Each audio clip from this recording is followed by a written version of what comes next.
Salut les futures infirmières! Aujourd'hui, on plonge au cœur d'une urgence chirurgicale à connaître absolument l'appendicite. L'appendicite est une inflammation aiguë de l'appendice, une petite extension du cæcum au début du côlon. Sans traitement, elle peut évoluer en péritonite, une complication potentiellement mortelle. Parlons des causes et des facteurs de risque. Les principaux coupables sont l'obstruction de l'appendice, souvent par un fécalite, une hyperplasie lymphoïde ou même des parasites. Des infections bactériennes comme par U. coli et Pseudomonas peuvent aussi la déclencher. Attention aux facteurs de risque comme l'âge, le plus souvent entre 10 et 30 ans, les antécédents familiaux et une alimentation pauvre en fibres. Maintenant, comment reconnaître une appendicite ?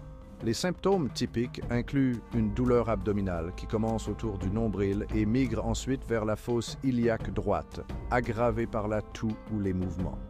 Perte d'appétit, nausées, vomissements et une légère fièvre autour de 38,5 degrés PS sont aussi fréquents. À l'examen clinique, recherchez une défense, contraction musculaire involontaire au niveau de la fosse iliaque droite, le signe de Bloomberg, douleur à la décompression brusque, et le signe de Rovsing, douleur dans la fosse iliaque droite, à la palpation de la fosse iliaque gauche. N'oubliez pas les cas atypiques. Les enfants ont souvent plus de vomissements.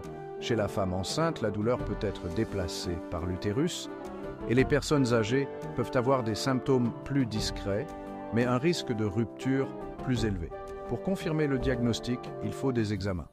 La prise de sang montrera une augmentation des globules blancs et de la CRP. L'échographie abdominale est l'examen de première intention chez l'enfant et la femme enceinte, mais le scanner abdominal est l'examen de référence, surtout en cas de doute. Abordons les complications. Une perforation de l'appendice peut entraîner une péritonite, causant une douleur généralisée, un abdomen de bois et un état de choc. D'autres complications incluent l'abcès appendiculaire et l'occlusion intestinale. Le traitement, la chirurgie est le traitement de choix, plus précisément une appendicectomie. Elle peut être réalisée par kélioscopie ou par voie ouverte en cas de péritonite généralisée. Des antibiotiques sont administrés avant et après l'opération en cas d'infection sévère. Dans de rares cas où la chirurgie n'est pas possible immédiatement, les antibiotiques seuls peuvent être utilisés temporairement. Quel est votre rôle en tant qu'infirmière ? En préopératoire, vous évaluerez la douleur, les constantes vitales et l'état d'hydratation du patient. Préparez l'intervention en vous assurant que le patient est à jeun, en posant une voie veineuse et en administrant des antalgiques. En post-opératoire, surveillez ces constantes, recherchez des signes de choc septique et gérez la douleur.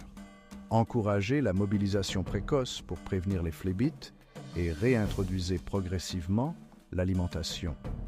Éduquez le patient sur les signes de complications et les soins de la plaie.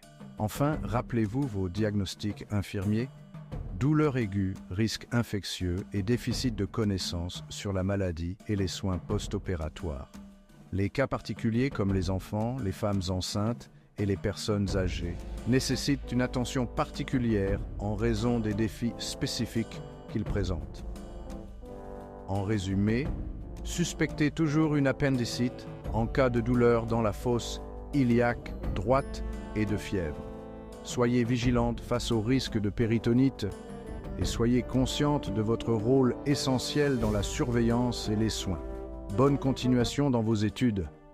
Vous allez y arriver.